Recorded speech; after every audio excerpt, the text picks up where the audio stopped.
বগুড়া চাষি বাজার। এখানে সকাল শুরু হয় আড়তদারদের হাঁক ডাকে।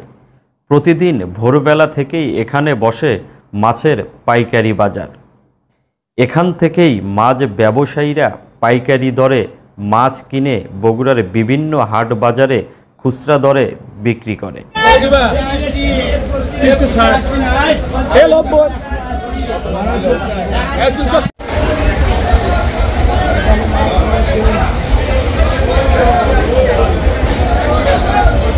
প্রতিদিন ভোর হতে না হতেই ক্রেতা বিক্রেতার হাঁক ডাকে মুখরিত হয়ে ওঠে চাষি বাজার। বগুড়া সহ আশেপাশের জেলাগুলো হতে ট্রাক, নসিমন, করিমন, ভটবটি সহ বিভিন্ন যানবাহন যোগে মাছ চাষি ও জেলেরা মাছ নিয়ে আসেন এখানে। অধিকাংশ যানবাহনে পানির ব্যবস্থা ও শ্যালো মেশিন বসানো আছে, যেন মাছগুলো জীবিতভাবে ক্রেতার সামনে উপস্থাপন করা যায়। মৃত মাছের চেয়ে যে জীবিত মাছের দাম বেশি পাওয়া যায়, তাই এই ব্যবস্থা। বিক্রির উদ্দেশ্যে আনা মাছগুলো জীবিত রাখতে তাদের চেষ্টার কোনোই কমতি নেই।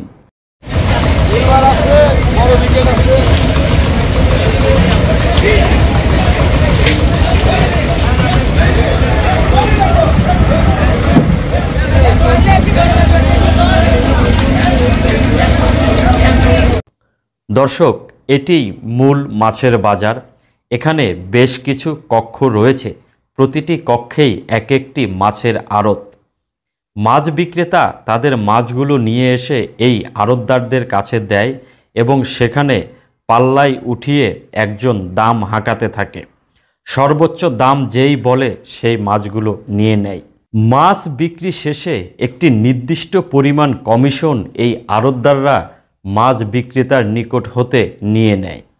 পাল্লায় মাছের ওজন দিচ্ছেন একজন, দাম হাঁকছেন একজন এবং পাশেই খাতা কলম নিয়ে বিক্রেতার নাম, মাছের দর ও পরিমাণ লিখে রাখছেন অন্যজন। বিক্রি শেষে সব হিসেব করা হবে।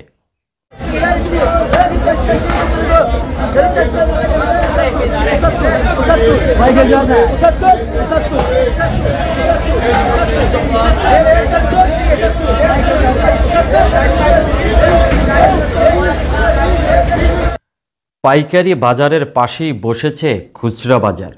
পাইকারি বাজার থেকে মাছ কিনে খুচরা ব্যবসায়ীরা পাশেই খোলা আকাশের নিচে বসে গেছে খুচরা দামে বিক্রি করার জন্য। দর্শক, এই যে দেখতে পাচ্ছেন, এখানে খুচরা দরে মাছ বিক্রি হচ্ছে এবং সাধারণ ভোক্তা যারা, তারা এখান থেকে মাছ কিনে নিয়ে যাচ্ছে। বগুড়া শহরের ভিতর দিয়ে প্রবাহিত করতোয়া নদীর পশ্চিম পাশে ফতেয়ালী বাজার এবং নদীর পূর্ব পাশেই প্রতিদিন ভোরবেলা বসে এই চাষি বাজার।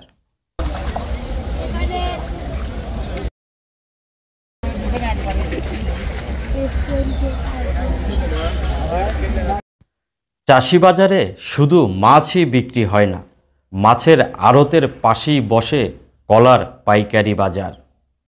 দর্শক, আমরা মাছের বাজার ঘুরে পাশেই কলার যে পাইকারি বাজার রয়েছে সেই বাজারে প্রবেশ করেছি।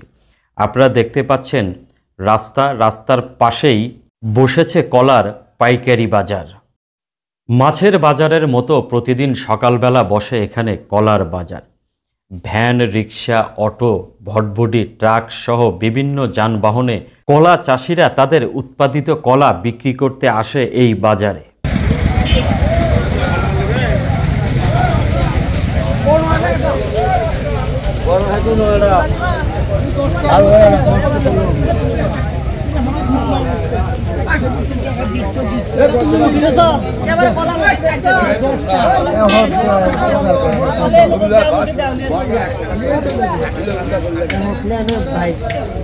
অন্যান্য বাজারের তুলনায় বগুড়ার চাষি বাজারের কলার দাম তুলনামূলক কম। চাষিরা প্রথমেই কলা বিক্রির জন্য সরাসরি এই বাজারেই আসে, যার কারণে কলার মানও ভালো। বারবার পরিবহনের ফলে যে কলার ক্ষতি হয়, এই কলাগুলো তেমন ক্ষতিগ্রস্ত নয়। কলাগুলো দেখতে বেশ অক্ষত ও টাটকা।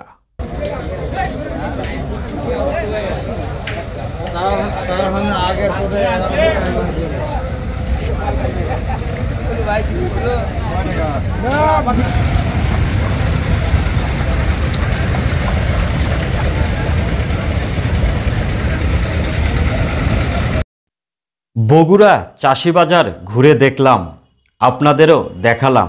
ভিডিওটি আপনাদের কাছে কেমন লাগলো তা অবশ্যই জানাবেন।